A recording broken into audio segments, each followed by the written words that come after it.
growing. And so tonight is that. We're launching our Beers Banter series, which we're going to try to have every month, the last Thursday of the month. And it's all about kind of sharing local stories and local history. And so we're going to do that by kind of curating panels of some special guests. We're going to show you some footage from our archives, and then also we have a few special items on display from our collection. And so every month we'll also have a theme. So tonight's theme is the history of winter sports in Jackson Hole. And we have some really great guests. We have Peter Ashley, Donna Clark, Crabtree, Rod Newcomb, and Angus Thuermer. So before we get to them, they really are one of the stars of the show.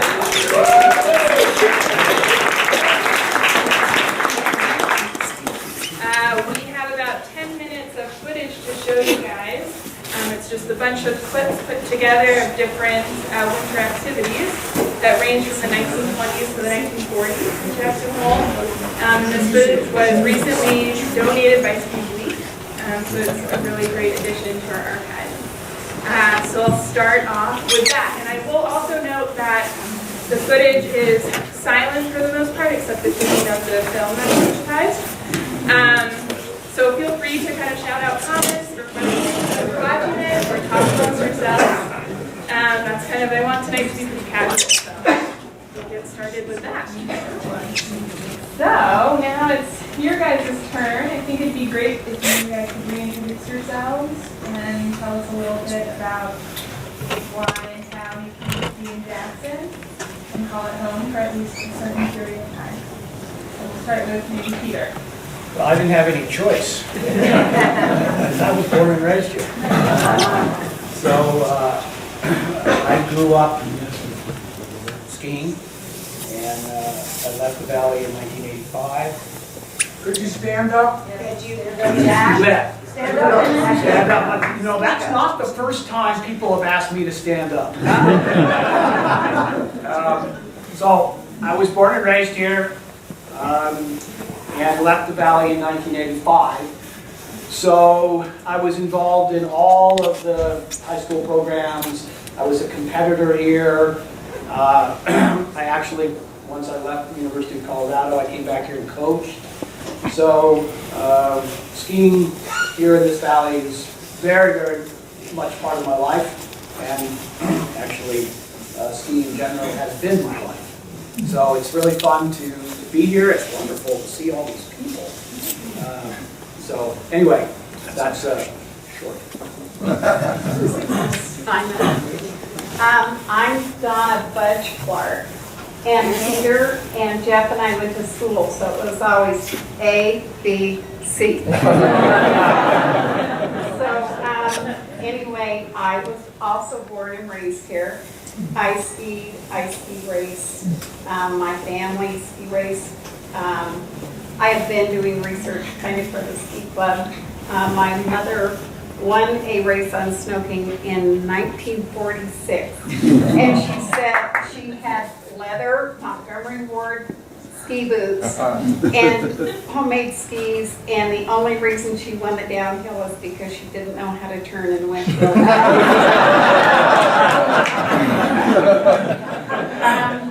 I guess my sister, Karen Budge, was in the Olympics in 1968 and 1972. But we started racing with the ski club when we were pretty young, probably 4 or 5. You could go ski on Snow King, and my story was your mom and dad dropped you off at Snow King and you went to ski. And you saw the single lift there. You could ski first on the bunny toe was looking up on the left side. Then you saw the rope toe there, then the single lift. And when you were brave enough, you could go up on the chairlift. And if you didn't get off at the first station, you went to the top. And usually your cousins or maybe siblings who would put you on the chairlift went up to the top and helped you get back down. So anyway, there is, that's kind of enough about me for now. All right, Donna. And I'm Jeff Crabtree, and unlike these two pretty much, I didn't have much of a choice. I'll let you in a little bit of secret that I don't tell too many people. Everybody says, were you born and raised here? And I say, yes, because I don't want to go through the next part of that thing. My grandfather was born over in Idaho Falls. It was called Eagle Rock back then. It was just a ferry across the Snake River in 1896. So my family's been here a long time. But instead of having me in Jackson, I happened to have an uncle who was a doctor in Idaho Falls. So I actually was born in Idaho Falls. So I don't admit to it. It's just easier to say. I don't remember anything about it. So I've been here a long time too. With Peter, grew up ski racing. We all did in those days. We all did alpine. We all did Nordic. A lot of us did jumping, and it was a really fun time. It was just a great group to come in here. Hopefully, pass a few stories. Yeah.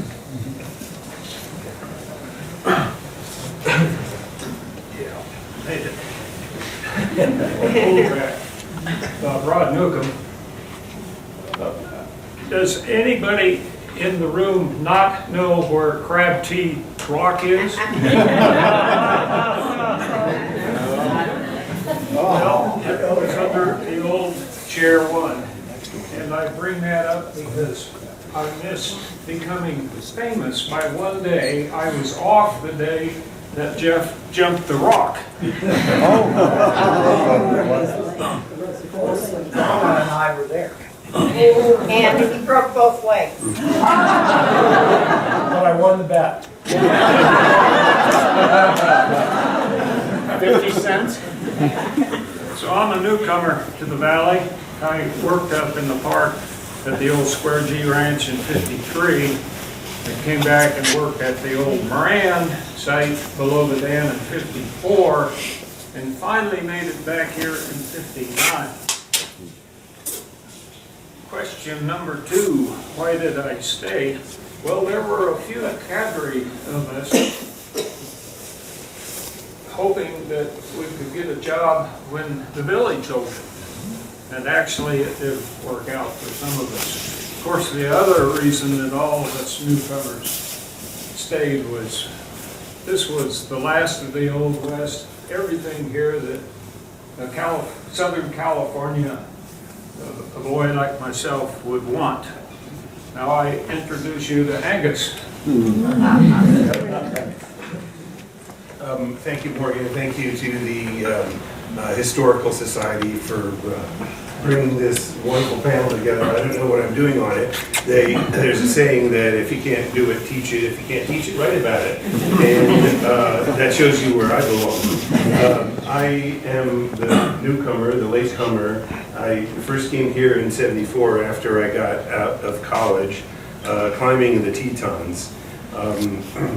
Had a plan we went up to Shervin's and we were going to get some inner tubes and float the snake down to American Falls where Evel Knievel was going to jump. The Snake River, there was a blue line, and so it made sense to us. The Evel Knievel story is a different story that has nothing to do with skiing, and we can't get into that tonight. But I spent a winter in San Francisco, went to ski resorts in the Sierras, and saw people living in log cabins, which I couldn't believe. And it was an incredible experience, sleeping on the couch there and going touring. Eventually kept coming back to the Tetons to climb in the summer, worked in the oil fields for a bunch of winters to support my climbing habit. And eventually, when we got run off of a rig one winter, I settled into a job working on the press at the Jackson Hole News. And from there, worked into a job as a reporter. And since I had a little bit of expertise in climbing, had an understanding of some of the mountaineering terms. I knew a little bit about skiing, and so began to, I guess, cover some of the mountain sports and some of the events in the Tetons. and the history of this valley, especially the mountain ski history, has always fascinated me, and so I just know a little bit about it. I brought a couple of things with me if people want to hang around afterwards, including a McClellan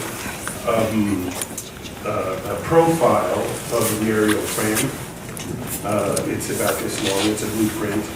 And also some things my neighbor Doreen Toomey found browsing by that came out of the McAllister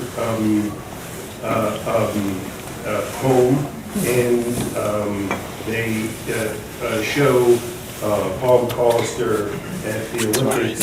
I can't remember what, got some programs here, but which one in Europe, hunting for a Buddy Werner or a Pepe Stiegler, and attending these Olympic races and making notes on who came first and so on. So.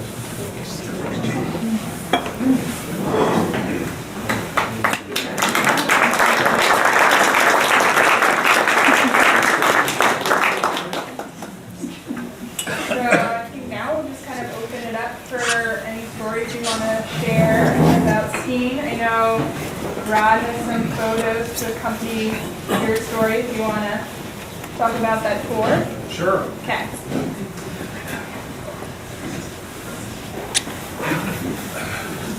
So in the late 50s, early 60s, in order to be a dedicated ski bum in Jackson Hole, you had to, number one, be single, number two, be unemployed, and number three, just living at or below the poverty level.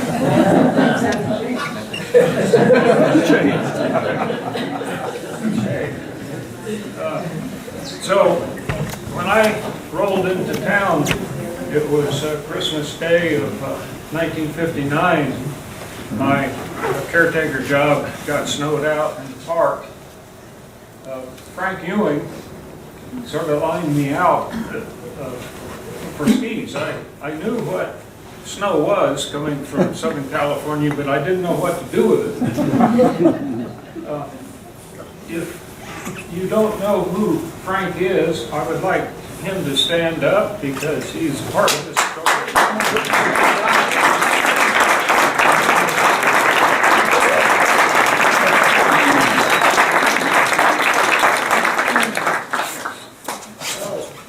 Frank was into what we called in the day ski mountaineering. Now it's just backcountry skiing. Our Bible was a manual of ski mountaineering published by the Sierra Club in 1952. Frank got me into backcountry skiing or ski mountaineering. So I'm going to tell you about a tour that we took from Moran to Cody. Wow. Okay. Here we are. Yeah, here I am. Frank had the camera, so all the pictures are of me.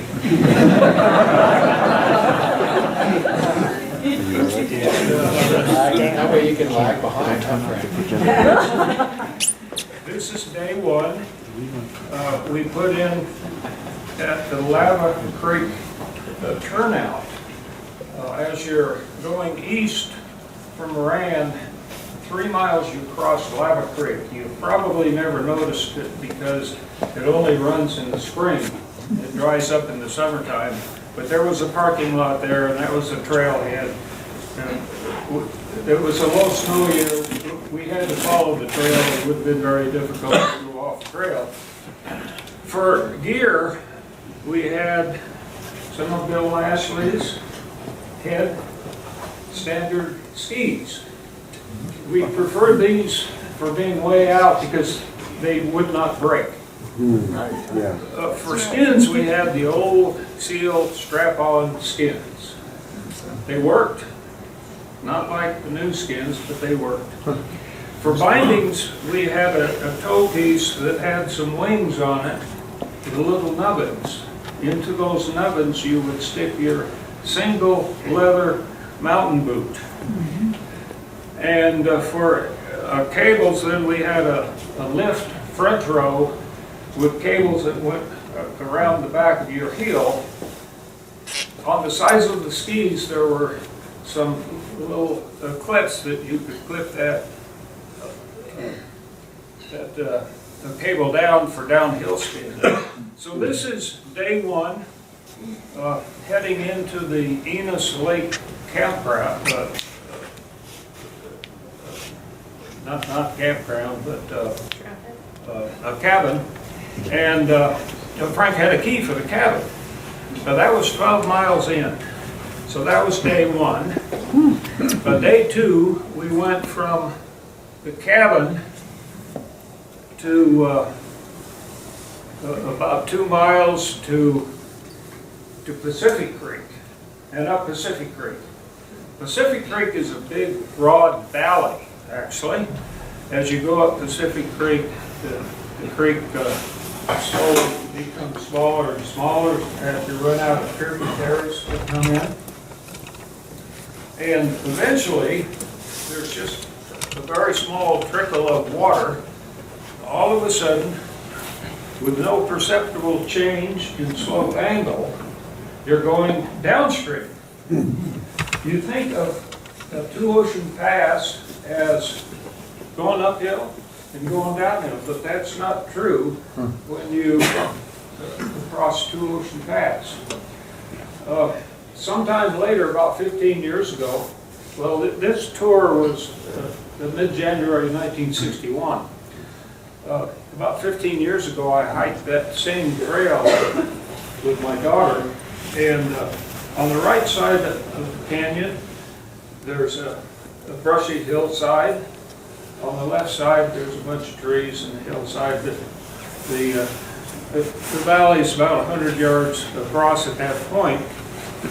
And in the summertime, you can see what the deal is. The water comes out of the hillside to your right as a spring and slowly trickles down over the trail. Half of that water goes north into Atlantic Creek and half goes south into Pacific Creek. Well, that's the historic Two Ocean Pass that you read about, with fur trappers leaving Jackson Hole going north and coming from the north to Jackson Hole. A little farther on, in day two, you come to the Yellowstone River.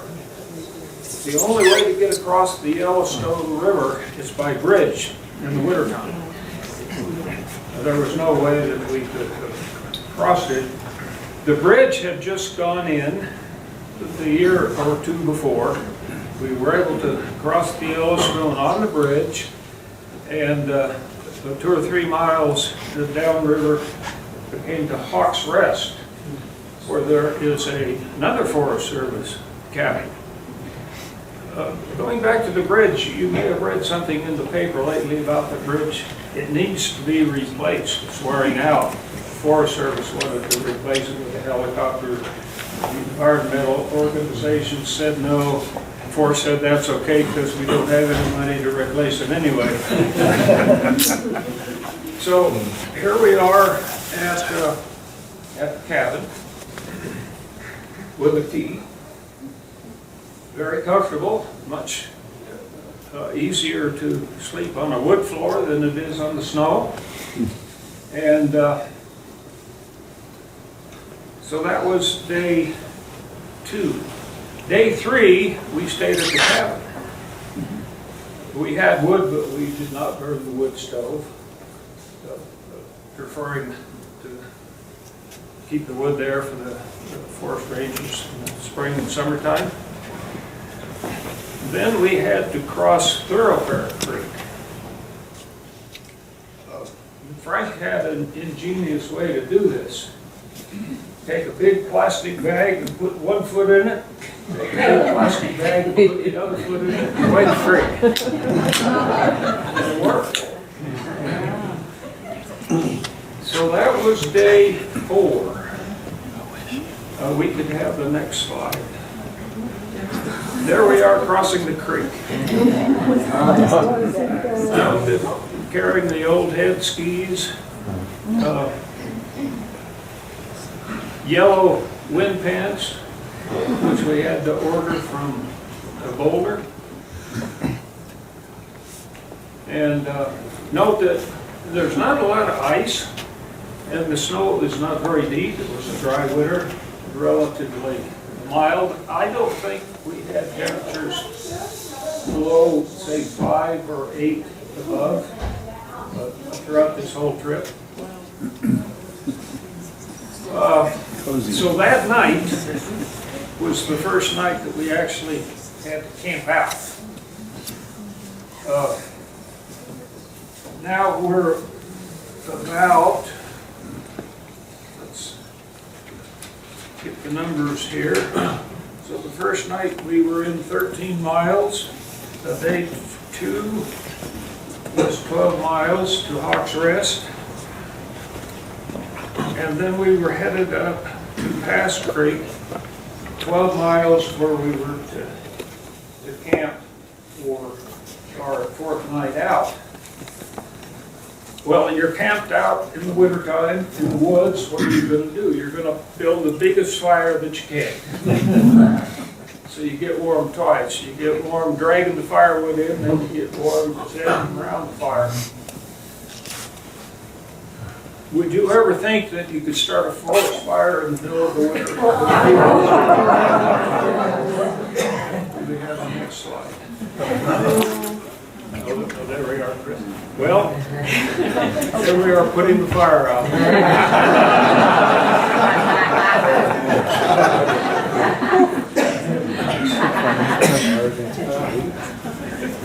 That wasn't Maker's Mark induced, was it? There are the old head skis. You can see the front row, the binding. And in order to make sure that that fire was out, the next morning we had to dig right down into the snow and extinguish every little fire.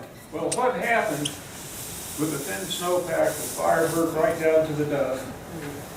The duff traveled underneath the snow over to a dead snag, and that snag was on fire about 2 o'clock in the morning. Frank did not want to get up to put the fire out, but I insisted. Apparently we got the fire out because that summer I don't recall hearing any reports of fire in the wilderness area. Okay, then on day 5, we're going up Pass Creek to the crest of the Absorbents, to Issawa Pass. And our elevation, our top elevation was just under 10,000 feet. A beautiful view from the pass. What I remember about crossing Issawa Pass in the middle of January 1961 with about 2 meters of snow was that we spooked a mature bull elk right on the pass. In good shape, which made us feel pretty good because he was running through the snow, a couple meters of snow, spending a lot of energy. Why he was up there at that time, we couldn't figure out. But for some reason, he hung out at that elevation without going lower down into the Shoshone River, the South Fork of the Shoshone. From the pass, we could see our destination at 12 miles as the crow flies down to the South Fork of the Shoshone. And our problem was how to get there. The trail went right down through a tremendous valley with nothing but avalanche paths on either side. Our knowledge of snow at that time was 0 to none. We knew from our mountaineering experience that we needed to stay on the high ground, needed to stay on the ridges, which we did. Eventually, we got down to the South Fork of the Shoshone, but just about dark. Started walking down the road. Of course, nobody up there to give us a ride. Wondering how far we would need to go to come to the first farmhouse. Eventually, just as it was getting dark, or perhaps it was dark, we came to the first lighted farmhouse, knocked on the door, wondered what our reception would be. A couple of scraggly old ski bums with skis and fairly sizable packs. They welcomed us in and fed us. Next morning, took us into Cody, about 12 miles down the road. I'm very glad that we ran into that farmhouse. Had we not, Frank would have insisted that we walk all the way down to Cody. Another 15 miles.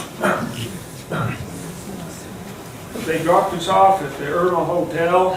Word got around town that there was a couple ski bums there that needed to ride back to Jackson. That afternoon, we did get a ride back to Jackson. Stopped in Hudson for dinner, which was a mistake. After eating dehydrated foods for 5 days, a big steak gave us a tremendous amount of gas. About 1 or 2 o'clock in the morning, we picked up the car and headed back to town. So that was our ski tour from Moran.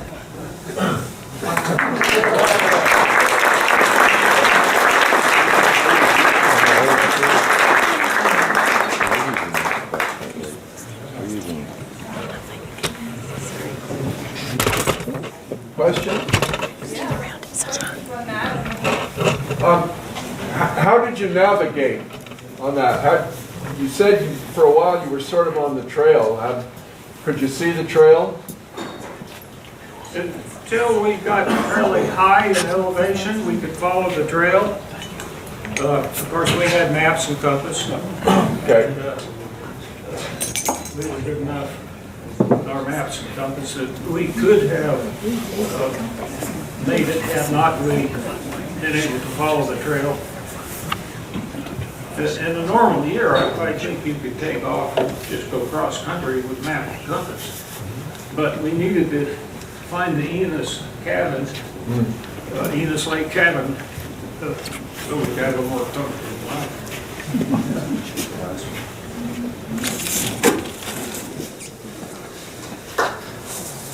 Let's maybe hear a little bit more about what it was like growing up in Jackson and working ski here and at Snowking.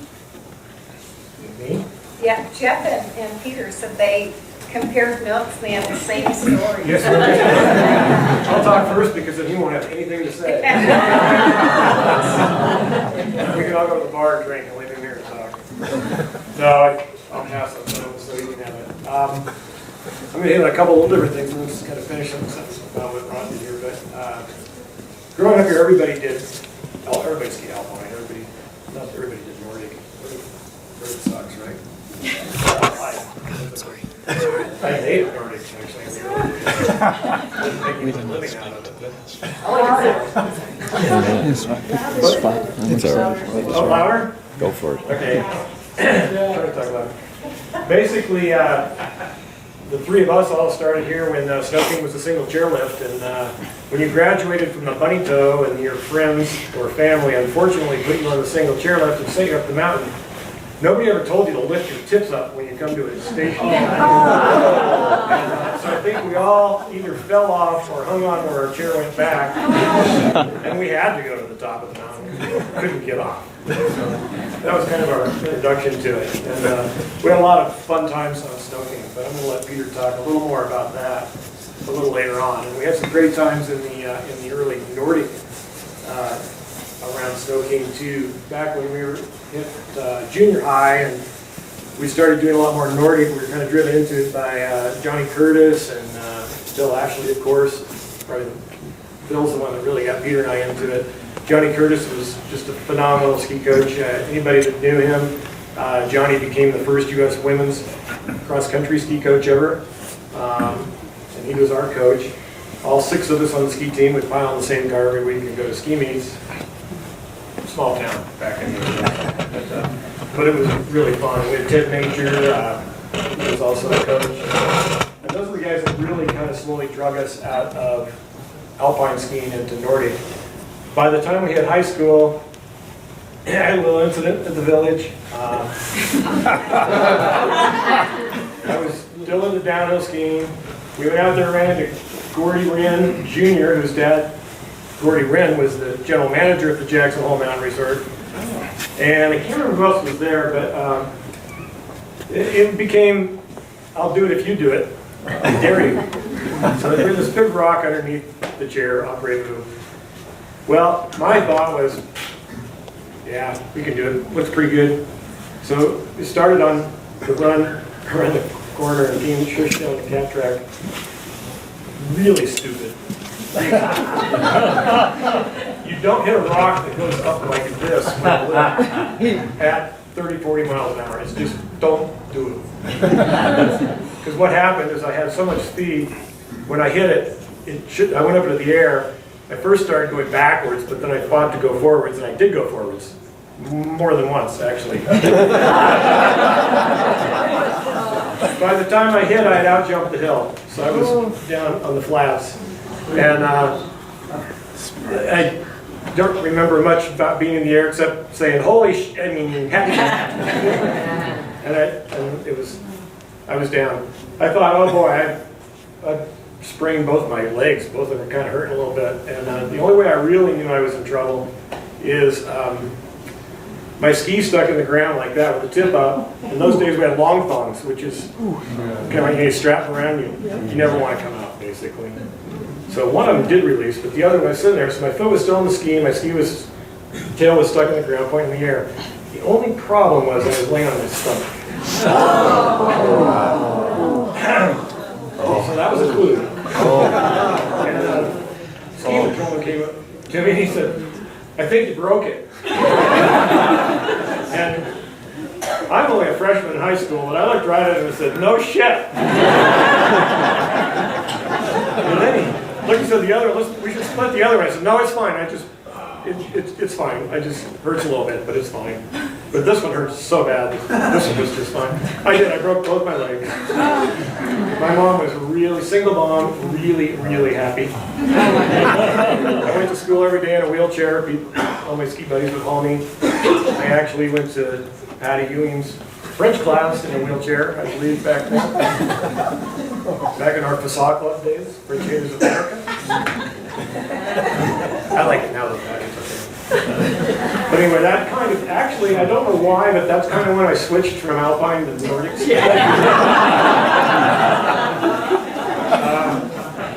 I don't know, just something more entertaining than that. Ended up skiing with Peter. We had a great time. We skied in high school all the way through. We both had the opportunity to ski for the University of Colorado on 3 collegiate winning ski championships. So, and we actually got second the first year, and we won the next 3 championships. Yay! After graduating college, I was in Alaska. I was going to go make some money on the pipeline, just crank it out. But it's Christmas. I graduated at Christmas. Pipeline that wasn't being built at Christmas. Came home. I took a job for the ski club, coaching. Where else can you make $200 a month? I mean, that was 4.5 years of a finance degree, and I'm making $200. Living at home. Thank you, Mom. Feed me too. About halfway through the year, I kind of came up with this idea. There weren't, even though Peter's dad owned a sporting goods store, Jackson Sporting Goods, great store, sold everything, but they didn't sell a lot of racing skis. And I thought, nobody in town sells racing skis. This is crazy. We should start a ski shop. So Owen Anderson, who was a friend at the time, ended up married to my mother, older than I am, 10 years older than me, 20 years younger than my mom. Cougar mom.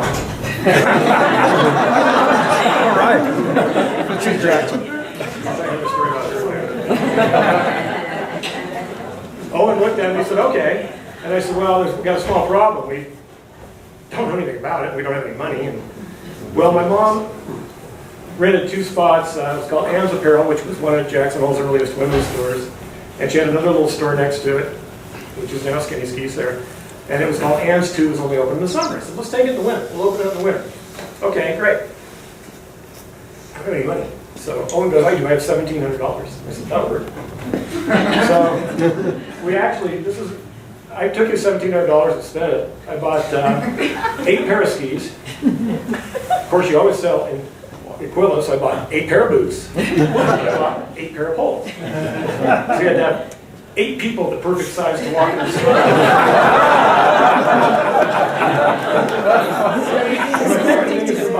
12 hats, and we had a table. So we laid each hat out on the table. And when the UPS guys, and I know there's one in here somewhere, would come and deliver with a COD package, we'd lock the door and climb. So it was pretty rough those first years, but I was making $200 coaching, so it was great. Anyway, so I coached for a couple years. Actually, we closed down the summers, worked in the park, came back in the winters and opened Skinny Skis. And the rest is history. It worked. A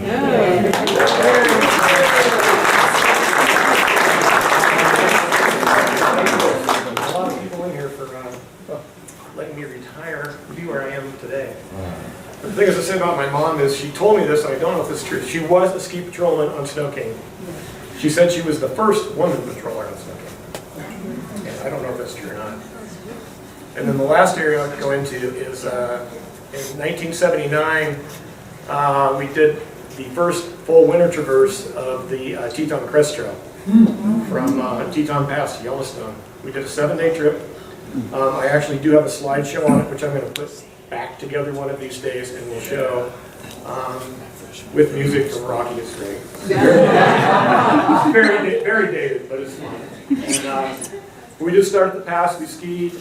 We were up there on Owen's birthday, and one night, I think. I forgot where his birthday was. It was May 15th. The second night or something. Anyway, so what do? You know it's going to be Owen's birthday. We're going to be in the middle of the woods. You got to have a birthday party. So I hauled a couple Mickey Mouse comic books for him. I took a Jiffy Pop so we could have popcorn, and took a bunch of Yukon Jack. So in these days, everybody always wore down booties around camp and stuff. So we made some Yukon Jack snow cones. And so what do you do after you sit around all night eating popcorn and sipping on Yukon Jack snow cones? Because there's a nice big snow cliff right there. Is you take your ice axes and you have a contest to see how far you can get with your down booties. We all lived, that's all I can say. But it was a phenomenal trip. We built a Quinton tree one night, cut a hole in it so you could like be in an igloo. Up above Lake Solitude, cut a hole in it so we had a perfect view of the Grand Teton from inside that. We skied and played a lot with Owen, myself, Greg Lawley, who used to live here, lives over in McCall now. My partner Phil Lee, some Skinny Skis, and one of our fisher reps at the time, Vic Haynes, skied the first couple days with us. They went up Cascade Canyon. And then Peter Kurt, who unfortunately passed away a few years ago, skied up Cascade Canyon. He had done parts of the Teton Crest Trail, but he'd never done the whole thing in one fell swoop, and Peter skied the second half with us. And then same sort of thing as he was talking about. 6 days after eating dried food, you're kind of dreaming about like, oh, Kentucky Fried Chicken. That's really good stuff. We got out to Huckleberry Hot Springs on the 7th day. We skied out, I call it through the Moose Marsh. We got down to the lake on the very north end, north of Berry Creek, and the snow was melting, and it was all swampy and everything, so we just skied all the way on the dirt and the muck and the water to Huckleberry Hot Springs. We got there, and there was my mom, and she had a cooler of beer and a bucket of Kentucky. and it was awesome. And then we started doing this thing. So the next year, then we skied from Brooks Lake Lodge to Heart Lake. And then the third year after that, we did a traverse of Wind River Range. So not quite as long as this guy was doing, but so we'll hopefully show that one some other day. Let Peter touch more on some of the skiing. It's been a fun time. This valley's been just so awesome with skiing. Everybody has great stories and there's so much going on.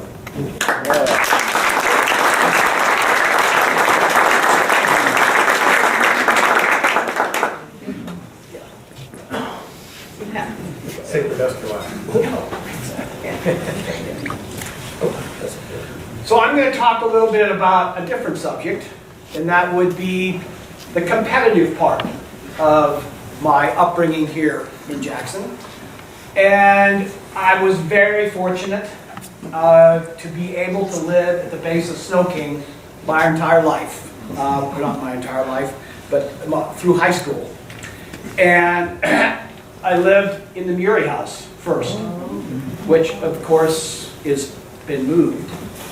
But when I was very young, my father, who, as you all know, just passed away a couple months ago, introduced me to skiing, as he did the whole family. And as these guys mentioned, you ended up on the bunny toe, and then you ended up on the rope toe, and then you ended up going up the chairlift. We were always trying to get on different chairs. You saw the chairs, and there were, I don't remember exactly, maybe 50 some chairs. And if you'd been in chair number 41, and 41 came again, because you needed to get in 42 because you hadn't ridden in 42. And so that was a big game that we played. And if in fact there was a good snow year, right before first station, which was about a third of the way up the mountain, you could basically jump off the chair. And of course, none of us ever did. No. Really bad news. And you got in a lot of trouble if you did that, so none of us ever. You could drag your tips there and so on and so forth. But my earliest recollection of competitive skiing is there was a school program. And so around 2 o'clock every day, we got out of school, right over to the big babysitter, which is what we call Snow King Mountain. And there we ran gates. Or we did free skiing, and we did it day after day. And Frank was there, Dennis Staley was there, Bill Meckham was there, of course my father was there because he had the ski school. And that's where we all learned how to ski race. And ski racing in Jackson at that time was a little bit crazy. Rod told you about the types of skis we had. They're really narrow as compared to this day and age. And we would go and we would have downhill races off the top of Snow King. And they're grooming? Not so much.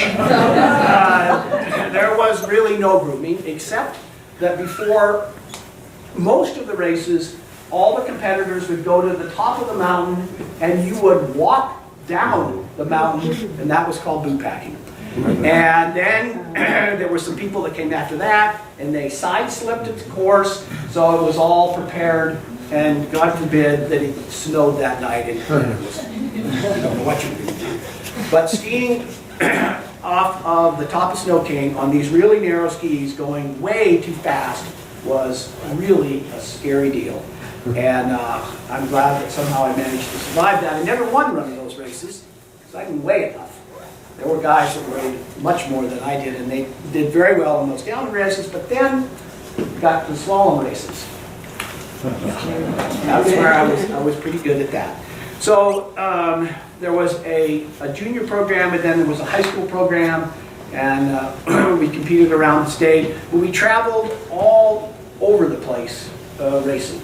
We would go to Sun Valley, we would go down to Salt Lake, and it was a big deal to be invited to the Salt Lake Tribune Classic, which was an alpine race at the end of the year, and you had to have so many points to get in, and so it was really cool, and there were patches that you got for being able to compete in those races, and so that was a big deal. And so up until I was probably a sophomore in high school, I competed in both alpine skiing and cross-country skiing.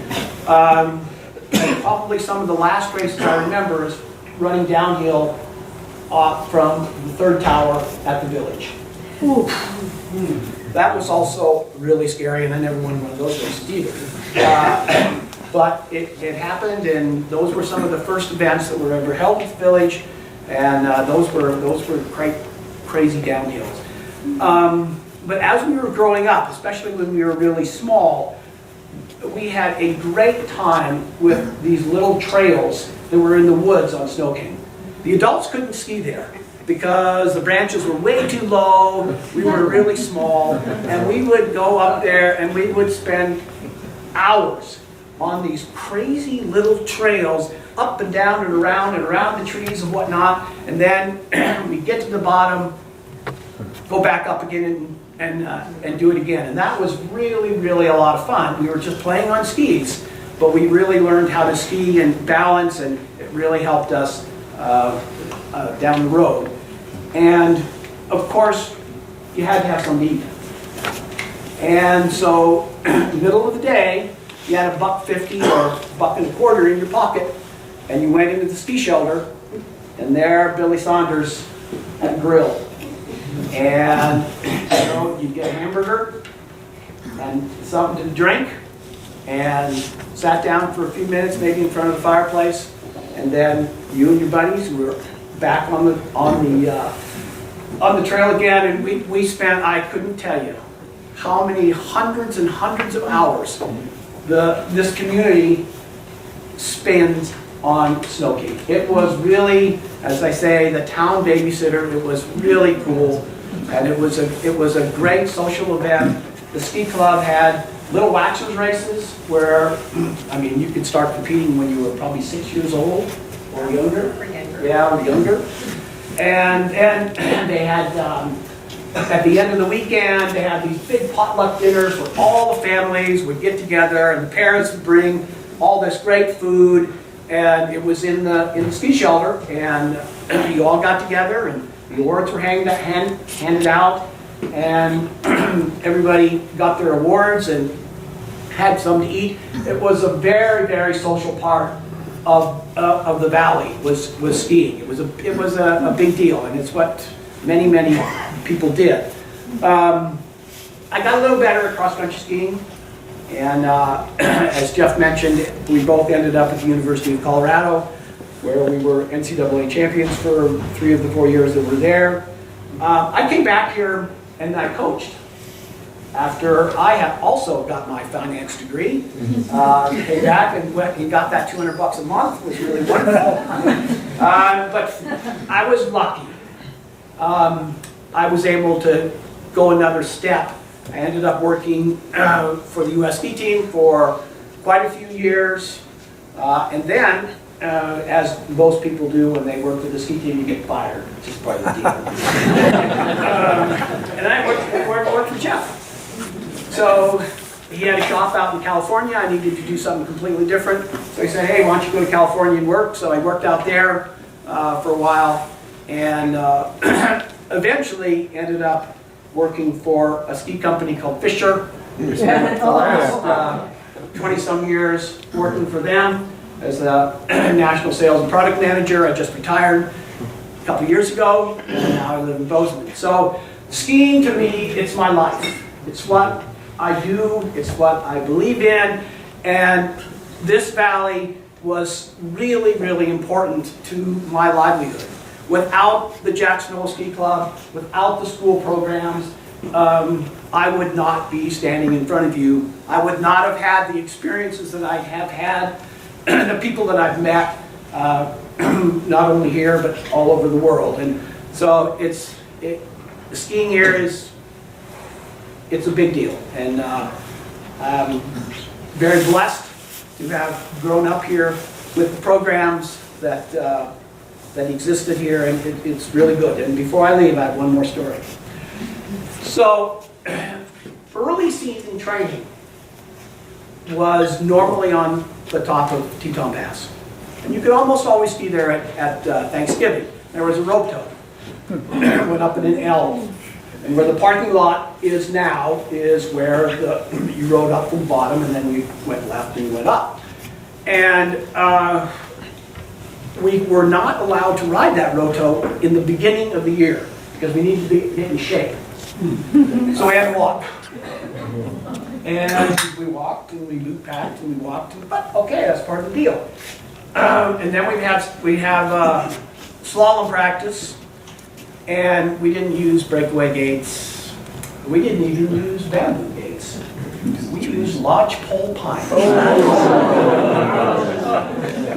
And so that was one of the problems, is that kids from Jackson tended to make a little wider turn around those gates. And so it took a little while, and we finally graduated to bamboo poles and whatnot.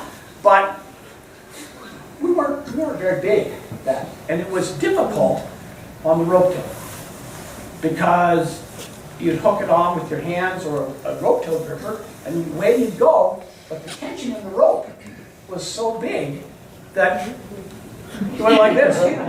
And so you had to wait at the bottom, and you got an adult went, and then you went, and then another adult went behind you, so that you could actually keep your skis on the ground the entire way up the mountain. So another really cool part of Jackson Hole skiing was that rope tow on the top of the Zone Pass. Unfortunately, it's not there now, but you still have some other things to do up there. So thank you very much. Are there any questions? Okay, who put this road tow in? Neil Rafferty. Who did? Neil Rafferty is the one that basically started had the first lift in Jackson, and it was part of the Snow King Resort, I believe, was the rope tow on top of the Oh, thank you. Wasn't it an old truck? Yep, there was an old truck, exactly. Can you tell us about some of the old ski shelter stories and the Halloween things that you used to do there? You know, I can't remember much about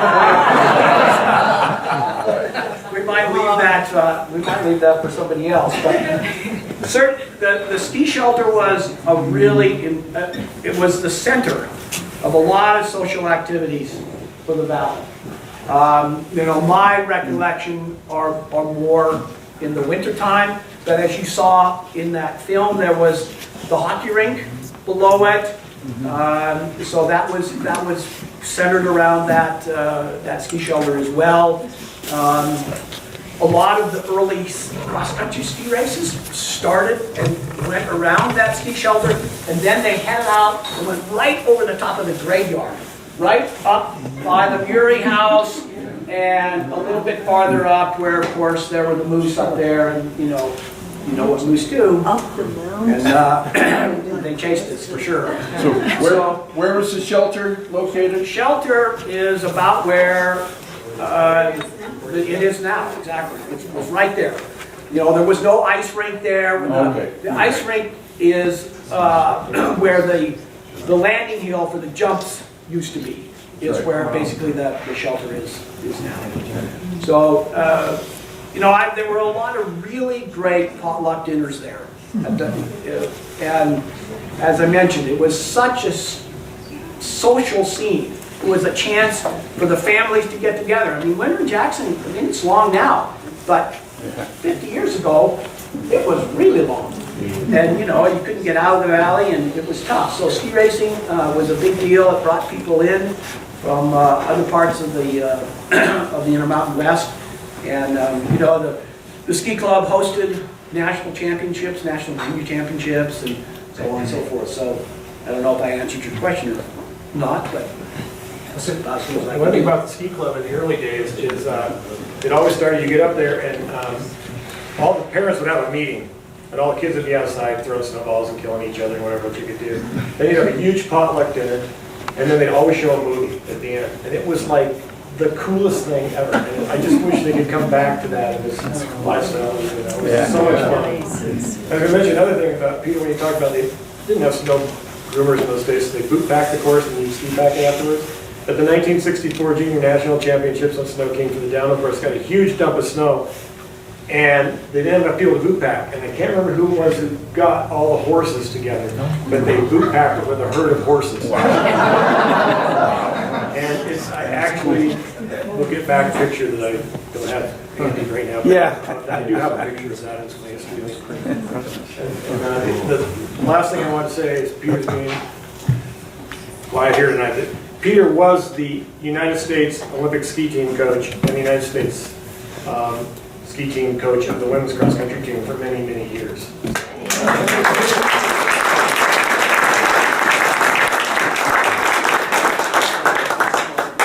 Well, you took all my stories. You're really Yes, and you're a great speaker, so there you go. But snow skiing was Jackson when we were growing up, when we were young. But it was not always easy, because I remember we went out and we had, in the fall, we had to pick snow pine cones by the bushel, and we sold them to the Forest Service in order to get enough money to buy our ski passes. And kind of everyone in the valley had to work like that, because someone made, my sister, I think, said, well, we were all poor, but we didn't know it because we were all poor. And then when the economy started getting better was kind of when Teton Village came in. And when we were in high school, we would have to go out and trim all the bushes off from the ski runs. And that's how we earned our season passes out there. And we could only go to Tower 3. And because the tram wasn't open all the way up, and we would have to walk down in our ski boots and ski from there down. And gosh, the other memories were of the potlucks and everything we did as families, but they would have little waxers race, and it was always first and second grade and third and fourth and so on.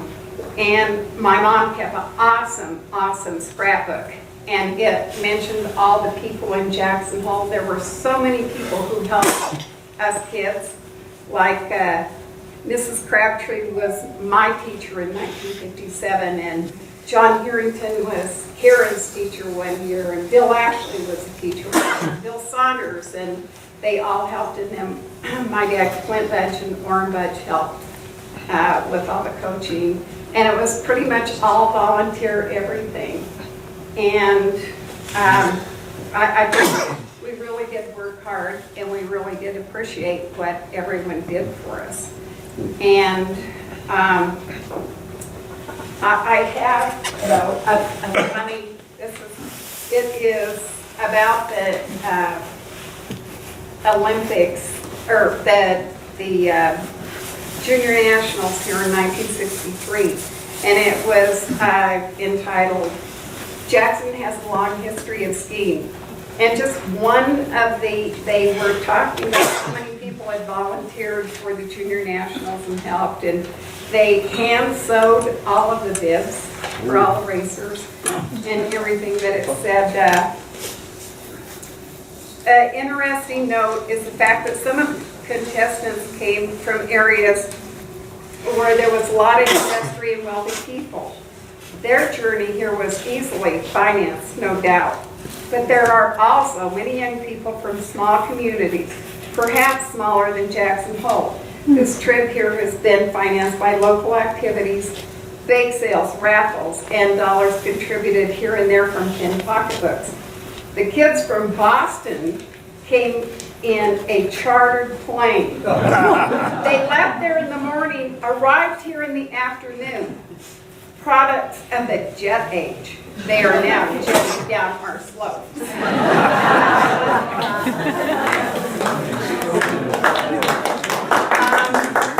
Anyway, in the Little Waxers race, I was reading Mom's scrapbook, and it was always like, Karen first, Donna second. Next year, Karen first, Donna second. We went to Bear Gulch, Karen first, Donna second. And that is just, that's the way it was. So anyway, Karen is my sister, but then they would have the old bogies race. Remember those? And the parents would race, and the kids would all get together and give them their bibs and set the courses and do everything, and our parents would all race. So that was really fun. And at the end of the weekend, we would have the big potluck and everyone would get their trophies, including the parents. So that was,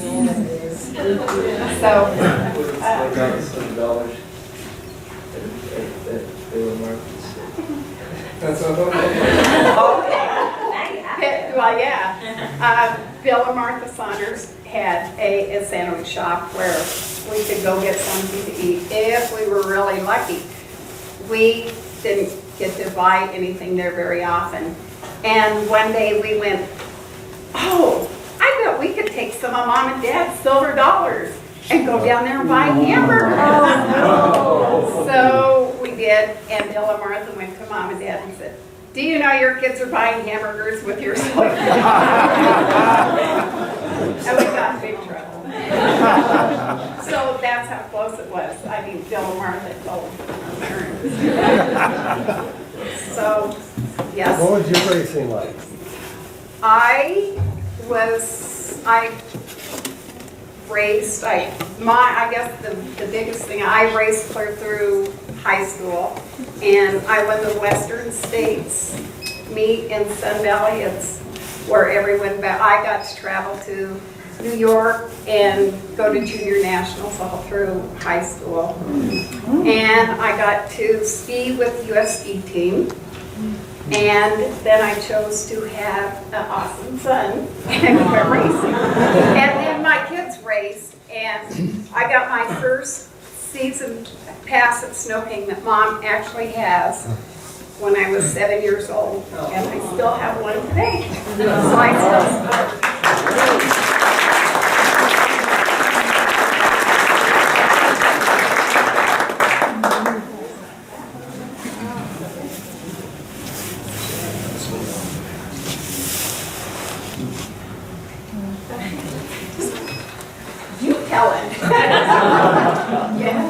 How much was the pass back in the day? It was $12 silver dollars. Yeah. They were $36. And I earned my $36 by selling worms to the Jackson Sporting Goods. One and a half more stories. Remember I told you about we trained on the top of Teton Pass? At the end of the day, so we got on our skis and we skied down the highway. That was our national trip. Why not? In a tuck, that's right. Is that the old pass road? But there was another way to get down the pass. Not necessarily after ski training, but maybe on the weekend when we were a little bit older. Someone, maybe an enabling parent, would take us to the top at night. On a full moon. No. No, then you can see the cars coming. Right. And we'd sled down there. So this doesn't have to do with anything with skiing. But I'll tell you, that was an adventure. So we'd go to the top, and we'd have our sleds, and you had to do it at night, because you had to see if there were cars coming. And we would come down the east side, because the west side was way too fast. And the east side is not the road that's there now. It had a lot of switchbacks. And so you could get going pretty quick, and then you'd hit a switchback and it would slow you down. But if you wrecked, there was nothing left of your sled. I mean, we were using, what are those called? Flexible flyers, and they're wood slats. I still have one. And you're rolling down the road, and the sled, it just literally just blows up. And then you'd wait, and then the enabling parent would come down and take you down. So, okay, maybe that wasn't skiing, but it was something that it was illegal then. It was really a lot of fun. They didn't gravel the roads, and people would miss the quarters, and they would go just off. Which reminds me of another thing, being that we have the dog sled races tomorrow night, is we used to in the old days have the Elkhorn Dash The Elkhorn Dash was a race Johnny Curtis started. It was a cross-country ski race that started under the Elkhorn Arch at night. They didn't bring snow in because we didn't remove snow on those days. All they did is go through the Gill Edition and level out with a big grader from the town. And they leveled and set a cross-country trail on it, and then we race. And under the Elkhorn, started and finished under the Elkhorn Arch, and then the slices of Elkhorn Arch that were given out as awards to everybody. Good. Very creative. Angus? Yeah. Well, I don't have any stories like this. But let me complete a couple of circles. Could you speak a little louder, please? Yeah, I don't have any stories like these because I didn't grow up here, but I'll complete a couple of circles. One of which is that I live in a cabin that the Ashleys used to use to store skis. And it may have come from the Square G Ranch, I'm not sure. In any case, it's part of it's the lot that the Ashleys lived on. They lived in the big house, and it was cut into a couple of lots. But some many years ago, I found an old Boy Scout knife that could only belong to one of the Ashleys, and I have no idea how you guys survived your teenage years. Oh, my word.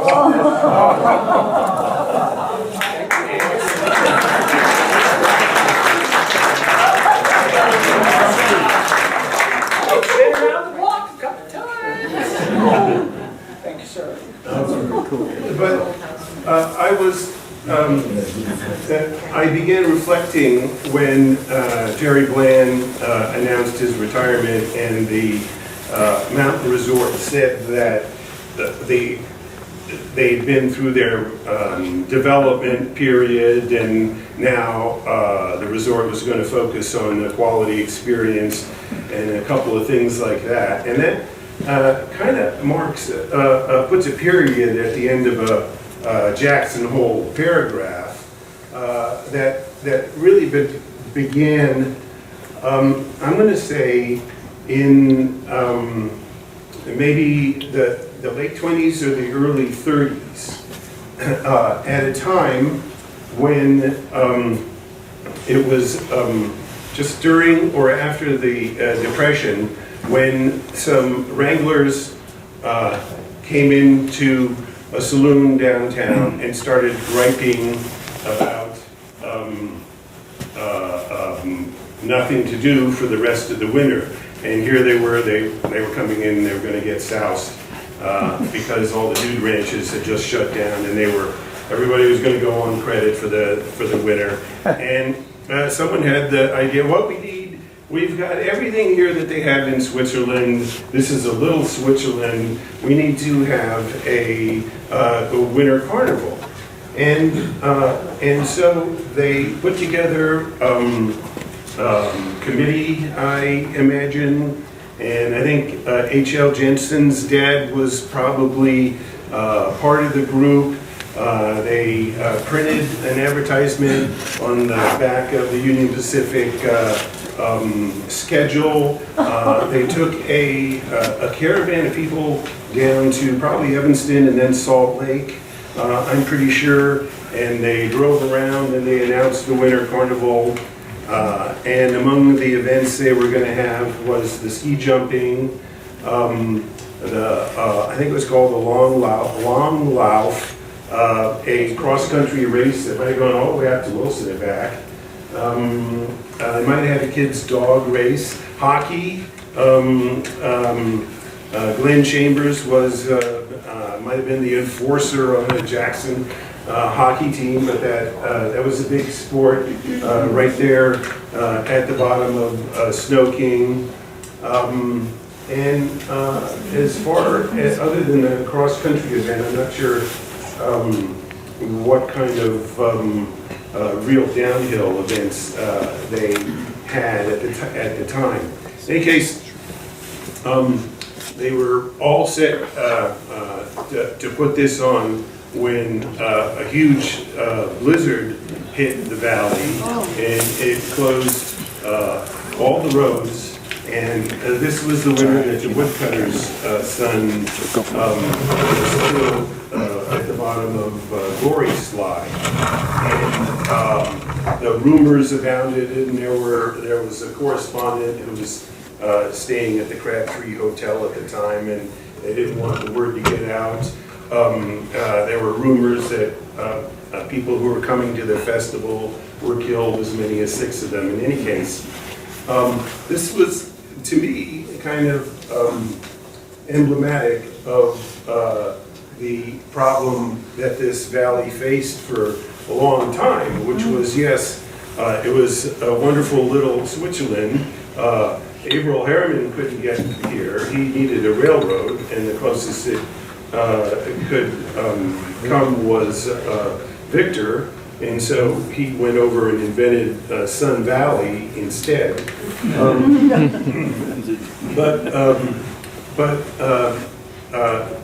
Really, that first winter festival is sort of characteristics of the problems that that dogged Jackson Hole and held it back a little bit in its development. So the Snow King eventually grew up, and then there was a group that was put together to analyze making a better Snow King, and they hired a consultant who he probably went out of the consulting business because he didn't tell his clients what they wanted to hear. He said, if you build another ski area 6 miles up Cache Creek, you'll have another Snow King, except it'll be 6 miles away. And it won't do you any good. And I believe Paul McAllister had just arrived in the valley then, and was part of that group. And his house at the time, I think, was out on Antelope Flats. And he had been exposed to Europe. He knew what the resorts there were like. And you can just imagine him sitting there, looking over at that mountain there, Rendezvous Peak, and what became Rendezvous Mountain, and saying, why not? And so he eventually went and had the tram designed from scratch by McClellan, because concrete, the tram, just one more story, a little couple of words about the tram. The cars have to be a certain distance apart when they pass, just in case the wind is blowing in such a manner that they so they don't swing into each other. But there's no rule about how far, since they're at opposite ends, the track cables have to be at the top and the bottom. And so to save money, because the concrete down at the bottom and the middle up at the top costs so much, the whole thing is tapered at both ends. It's wider in the middle than it is at the top and the bottom. There was a going business at the bottom of Snow King that Frank knows about, and Rod too, and you guys also, with Barry Corbett and Muffy Moore and Jake Breitenbach and Lou Breitenbach. They built an A-frame that was a hotel. Muffy claims to have invented cargo pants by sewing pockets on the climbing guides. Not that that's a distinction. And they had a restaurant there, the White Cupboard, that I think Lou ran. And so these mountaineers were, Barry was on the Everest expedition in 1963. They were really a ski mountaineering foundation that these two gentlemen were part of, that graduated except that Barry got paralyzed and Jake got killed in the Goomba ice fall. But graduated to the center of the universe in the winter, which is Teton Village, and slowly Snow King got left behind. In any case, that's just a little bit about, I think, what might be the very beginnings of the ski tourism in Teton County, and as I said before, just underscores the problems that had to be surmounted before we got jet service and nonstop from 6 or 7 Kids from cities and so on and so forth. So thank you all very much.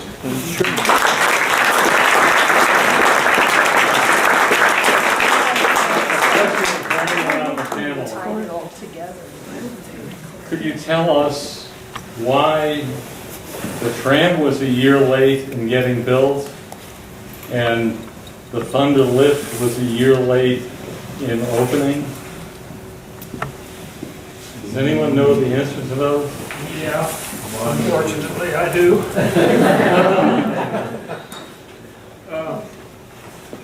Well, Paul and Alex were way over optimistic in their timeline. Specifically, the tram, there was an accident on the tram. In order to build the tram, they had to build a work tram.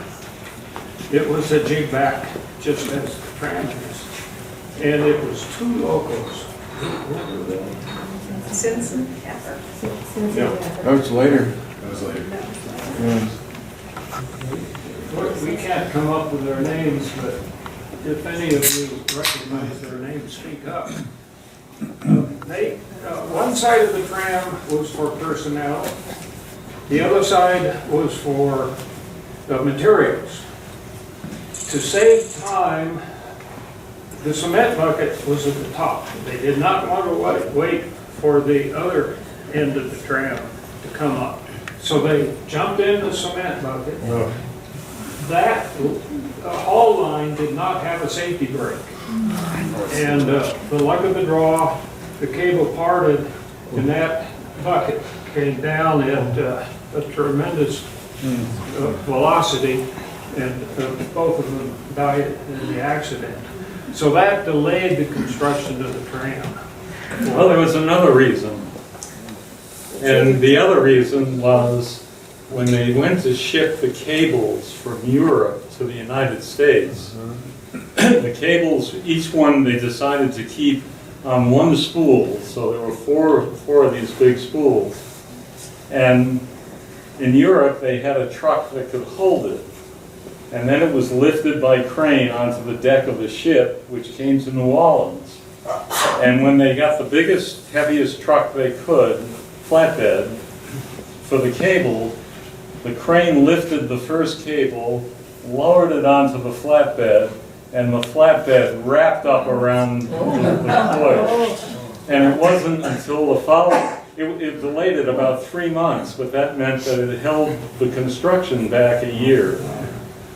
And on Tower 3, on the Thunder Lift, I don't know who designed it, but it wasn't someone from the West who understood how much snow we had. And when the lift was built, by the time the ski area was opening in December, right around Tower 3 chute, the lift was under the snow. And they had to rebuild it. The Thunder Lift opened the 6th year the ski area was open. Yeah, they had the problems. It was a big, they were trying to open it in the middle of the winter, and it was a big winter. Yeah, the chairs were below the snow in that one area. So who built the designer truck? had anticipated the amount of snow we get. Who built the truck that finally got the cable here?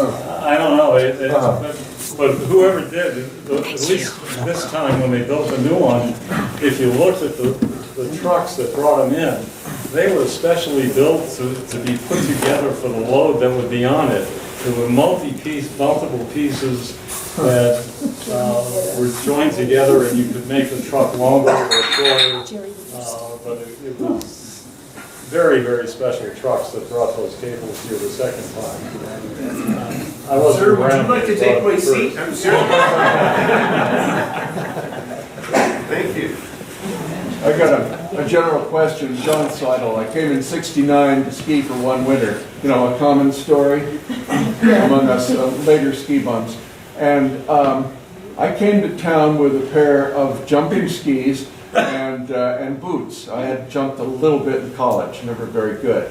And I actually went off the old jump a few times. Could you give me some more information about the jump when it was built and how big was it? Is it about a 30, a 35? There was a 20, a 30, and a 40. Oh, huh. 50. 50, sorry. Were there 3 jumps? Well, yeah, at one time.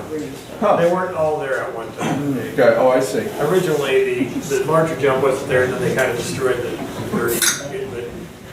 But it was fairly popular, I mean, fairly popular. About as popular in the olden days. 20, 30, No. 20, 30, and 40, huh? Yeah. Okay. Yeah. Huh. There were a lot of meets there. A lot of people were sad to see it go, but quite honestly, jumping here died. There were no kids interested in it anymore. Sure. Probably the last major competition was the 1978 Junior Nationals that were held on that jump. And it had to be completely redone to meet modern specifications back in 1978, and it cost a lot of money to do that. And I remember the good folks at Clark's donated a ton of dozer time to get that thing up to snuff. You have to redo the hill? We had to redo the profile. Yeah. So as far as I know, that was probably the last event of any significance that was held. And when did they take it out? You can basically still see it there, a little bit of it there today. They haven't really groomed it totally uphill. If you look up there, you can see the 50. And jumping on Snow King is a hell of a lot safer than jumping at the village. Jeff, I remember being in the Galende starter. Oh. At Snow King in 1982 or something like that, when I was on the race crew at the village. And you're looking down at the jump, and you're going down, there's the kicker and everything, and you look down, and there's basically nothing, the ball field down there, and then there's the graveyard over the right.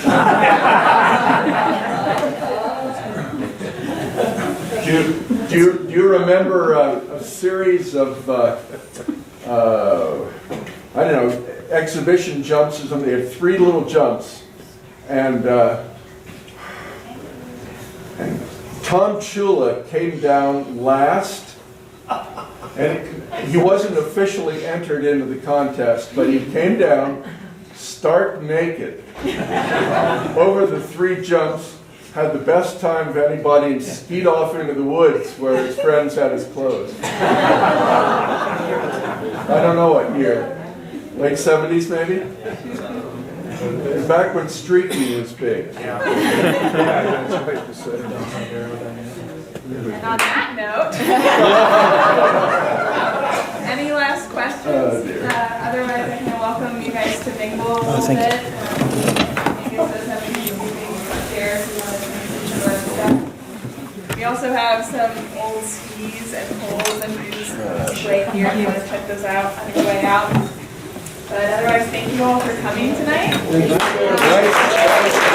you.